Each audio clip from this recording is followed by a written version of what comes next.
أعوذ بالله من الشيطان الرجيم بسم الله الرحمن الرحيم رب اشرح لي صدري ويسر لي أمري واحلل عقدة من لساني يفقهوا قولي صدق الله العلي العظيم সুপ্রিয় দর্শক শ্রোতা বন্ধুরা, দেশে প্রবাসে পৃথিবীর বিভিন্ন প্রান্তে বসে ইউটিউবের মাধ্যমে যারা আমাদের আজকের আলোচনা শুনছেন তাদের প্রত্যেককে ইসলামিক সম্ভাষণ রীতিতে স্বাগত জানাচ্ছি। আসসালামু আলাইকুম ওয়া রাহমাতুল্লাহি ওয়া বারাকাতুহু। বন্ধুরা, প্রতিনিয়ত স্বাস্থ্য এবং পুষ্টি সংক্রান্ত বিভিন্ন তথ্য উপাত্ত নিয়ে আমি আপনাদের জন্য গুরুত্বপূর্ণ আলোচনা উপস্থাপন করি। তারই ধারাবাহিকতায় আজকে আপনাদের সাথে শেয়ার করব ব্রয়লার মুরগির আমাদের শরীরের জন্য কতটুকু উপকারী অথবা অপকারী সে বিষয়ে গুরুত্বপূর্ণ কিছু তথ্য। আমরা যেভাবে ব্রয়লার মুরগি বড় হতে দেখি বা বড় করা হয় তা একেবারেই সঠিক পদ্ধতি নয়। সর্বোপরি যথাযথ বৈজ্ঞানিক পদ্ধতি তোয়াক্কা না করেই তাদের ব্রিড করানো হয়, যার সরাসরি প্রভাব পড়ে আমাদের শরীরের উপর। মুরগি মোটাসোটা হবে তো তার থেকে বেশি মাংস পাওয়া যাবে, ফলে লাভ হবে বেশি। এই লোভে যেভাবে মুরগিদের মোটা করা হয় তা একেবারেই স্বাস্থ্যকর নয়।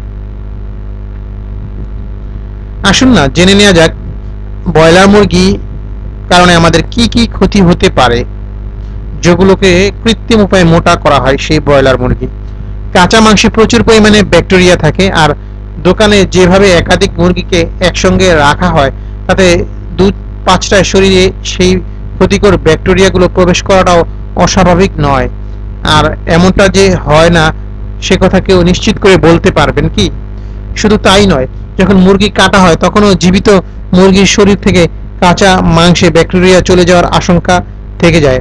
আর এই জীবাণু যদি আমাদের শরীরে প্রবেশ করে তাহলে তো আর রক্ষা নেই। পোলট্রিতে বড় করার সময় ব্রয়লার মুরগিদের অ্যান্টিবায়োটিক ইনজেকশন দেওয়া হয়, ফলে এমন ধরনের মুরগি বেশি খেলে আমাদের শরীরেও অ্যান্টিবায়োটিক রেজিস্ট্যান্স তৈরি হয়ে যাওয়ার আশঙ্কা থাকে। কয়েকজন বিশেষজ্ঞের মতে মাত্রাতিরিক্ত ব্রয়লার মুরগি খেলে রক্তের ভাঁজে কোলেস্টেরলের মাত্রা বাড়ার সঙ্গে সঙ্গে ক্যান্সারে আক্রান্ত হওয়ার আশঙ্কাও বৃদ্ধি পায়। তবে এই যুক্তির সপক্ষে এখন পর্যন্ত কোনো প্রমাণ পাওয়া যায়নি। ব্রয়লার মুরগিদের যেভাবে বড় করা হয় বা তাদের মোটা করার জন্য যে পদ্ধতি অনুসরণ করা হয় তা মোটেও বিজ্ঞানসম্মত নয়। এক্ষেত্রে এমন কিছু কেমিক্যাল মুরগির শরীরে ঢোকানো হয় যা আমাদের শরীরে প্রবেশ করলে নানা ধরনের জটিল রোগ হওয়ার সম্ভাবনা বেড়ে যায়। ব্রয়লার চিকেন খেলে ফুড পয়জনিং হওয়ার আশঙ্কা বৃদ্ধি পায়। একাধিক গবেষণায় দেখা গেছে প্রায় 67% ব্রয়লার মুরগির শরীরে ইকোলাই ব্যাকটেরিয়া থাকে, যা কোনোভাবেই কিন্তু আমাদের শরীরের পক্ষে ভালো নয়। তো বন্ধুরা, ব্রয়লার মুরগি খাওয়ার আগে একটু সচেতন হবেন। আর যারা ব্রয়লার মুরগি বিক্রি কার্যক্রমের সাথে জড়িত, যারা এটা লালন পালন করেন বা ব্যবসার সাথে জড়িত, তারা একটু মানবতার দিকে লক্ষ্য করে আপনারা দয়া করে উল্টো পাল্টো খাবার খাইয়ে জোর করে ব্রয়লার মুরগিকে বড় করার প্রয়াসে লিপ্ত হবেন না। এতে হয়তোবা সাময়িকভাবে আপনি কিছুটা আর্থিক সুফল বা উপকারিতা লাভ করবেন, কিন্তু সামগ্রিকভাবে পুরো জাতি অনেক বড় ক্ষতিগ্রস্ত হওয়ার সম্মুখীন হবে এবং তার প্রভাব কিন্তু আপনার উপরও পড়বে।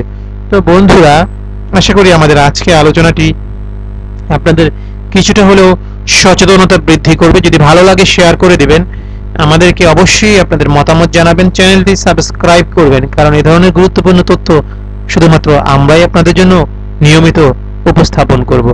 আর আমাদেরকে লাইক দিয়ে অবশ্যই উৎসাহিত করবেন। আজ এই পর্যন্তই। ভালো থাকুন, সুস্থ থাকুন। আল্লাহ হাফেজ। আসসালামু আলাইকুম ওয়া রাহমাতুল্লাহ।